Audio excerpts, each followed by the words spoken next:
শারদীয়ার অন্যতম আকর্ষণ সংবাদ শিরোনাম প্রকাশিত শারদ সংখ্যা 2024। শারদীয়া 1431 দুর্গাপুজো উপলক্ষে সংবাদ শিরোনাম পত্রিকা আগামী 15ই আশ্বিন 1431 ইংরাজি 2রা অক্টোবর 2024 অর্থাৎ মহালয়ার পূর্ণ লগ্নে শারদ সংখ্যা প্রকাশ করতে চলেছে। আপনাদের জানাই, এই শারদ সংখ্যায় আপনাদের রচিত গল্প, প্রবন্ধ, নিবন্ধ, ভ্রমণ কাহিনী, কবিতা প্রভৃতি প্রকাশের জন্য আমাদের পাঠাতে পারেন। আপনাদের লেখা অবশ্যই হোয়াটসঅ্যাপে টাইপ করে 87026797 অথবা 9007322922 এই নাম্বারে। নমস্কার, আমি শ্রাচী। আপনারা দেখছেন সংবাদ শিরোনাম। এতদিনে ঝাড়গ্রাম জেলা বিচারালয় পেল নতুন ভবন।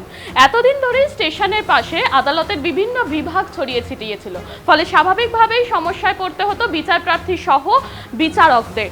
তাই এবার নতুনভাবে বহুতল নির্মাণ হয়েছে এই ঝাড়গ্রাম জেলা আদালতে। অপরদিকে আইনজীবী ও বিচার বিভাগের কর্মীদেরও চরম সমস্যার মধ্যেই পড়তে হয়েছে।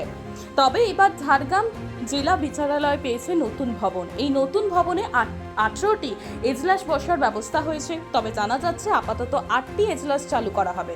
নতুন এই ভবনে আলাদা করে জেলা বিচারকদের এজলাস যেমন থাকছে, তেমনি সিজিএম, সিজিএম প্রথম অতিরিক্ত দায়রা আদালত বসবে।